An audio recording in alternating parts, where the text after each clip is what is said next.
एक बार एक गांव में राम किशोर नाम का एक आदमी रहता था जो बहुत बूढ़ा हो चुका था, जिस वजह से उसे कम दिखाई देता और बहुत कमज़ोर हो गया था। इसलिए अपनी बची खुची ज़िंदगी अपने बेटे सुरेश के साथ बिता सके, इसलिए शहर में रह रहे सुरेश के घर रहने चला गया। सुरेश इस शहर के छोटे से मकान में रहता था। मकान तो उसका छोटा था, लेकिन उसके अंदर जो चीज़ें थी वह महंगी थी। उस मकान में सुरेश, उसकी पत्नी और उनका एक 7 साल का बच्चा, यह छोटा सा परिवार साथ मिलकर रहता था। राम किशोर के आने से उनके परिवार का एक सदस्य और बढ़ गया। यह पूरा परिवार रोज़ सुबह शाम डाइनिंग टेबल पर साथ में खाना खाया करता। राम किशोर के कमजोरी के चलते हमेशा खाने की चीज़ें नीचे गिराता रहता और कई बार कांच के बर्तन भी टूट जाया करते थे। कुछ दिनों तक तो बहू सुरेश ने यह सब सहन किया, लेकिन बाद में वे दोनों बूढ़े पिता राम किशोर की हरकतों से चिढ़ने लगे। एक दिन सुरेश ने कहा, ऐसा कब तक चलेगा, हमें कुछ करना पड़ेगा। उसकी पत्नी भी इस बात से सहमत हुई। अगले दिन सुरेश कहीं से एक पुराना मेज लेकर आया और घर के एक कोने में उसे लगा दिया और अपने पिताजी राम किशोर से कहा कि आप यहीं बैठकर खाना खा लीजिएगा। उन्होंने एक लकड़ी का बर्तन भी बनवाया जिसमें वे अपने बूढ़े बाप राम किशोर को खाना देने लगे। अपने कांच के कीमती बर्तन बचाने के लिए अपने बूढ़े बाप राम किशोर को लकड़ी का बर्तन देने में उन्हें जरा भी शर्म नहीं आई। अब खाने का समय जब होता तो बूढ़ा राम किशोर एक कोने में बैठकर खाता और बाकी का परिवार डाइनिंग टेबल पर खाना खाया करता।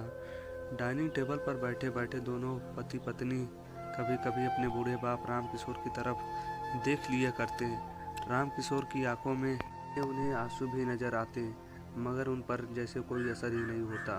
बूढ़े राम किशोर का पोता भी यह नज़ारा हमेशा देखता और वह अपने ही में खोया रहता। एक दिन जब सुरेश और उसकी पत्नी डाइनिंग टेबल पर बैठकर खाना खा थे, तब उनका बच्चा जमीन पर बैठकर कुछ कर रहा था।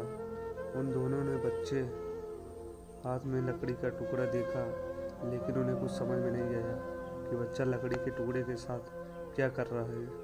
जब सुरेश ने बच्चे से पूछा कि बेटा आओ खाना खा लो, तुम नीचे बैठकर क्या कर रहे हो, तब बच्चे ने भोलेपन से कहा, अरे मम्मी पापा, मैं आप दोनों के लिए लकड़ी का बर्तन बना रहा हूँ ताकि आप लोगों को जब आप बूढ़े हो जाओ तो एक दिन मैं खाना दे सकूँ।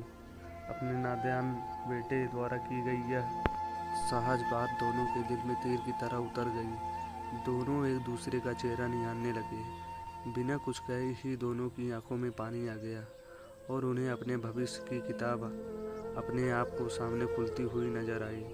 उन्हें समझने में ज़्यादा देर नहीं लगी कि अब आगे क्या करना पड़ेगा।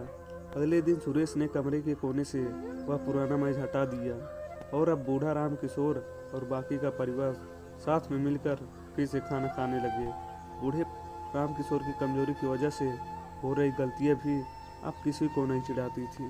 मेरे प्यारे दोस्तों, यह कहानी हमें बताती है, हर वह पत्ता जो आज हरा है वह कल सूखेगा और डाली से नीचे भी गिरेगा। इसलिए हमें अपने बड़े बूढ़ों का हमेशा ख्याल रखना चाहिए और हमें हमारे माता पिता और बुजुर्गों के साथ वैसा ही व्यवहार करना चाहिए जैसा हम चाहते हैं कि हमारे बूढ़े होने के बाद हमारे बच्चे हमारे साथ करें। और अगर कहानी अच्छी लगी हो तो चैनल को सब्सक्राइब ज़रूर करिएगा दोस्तों।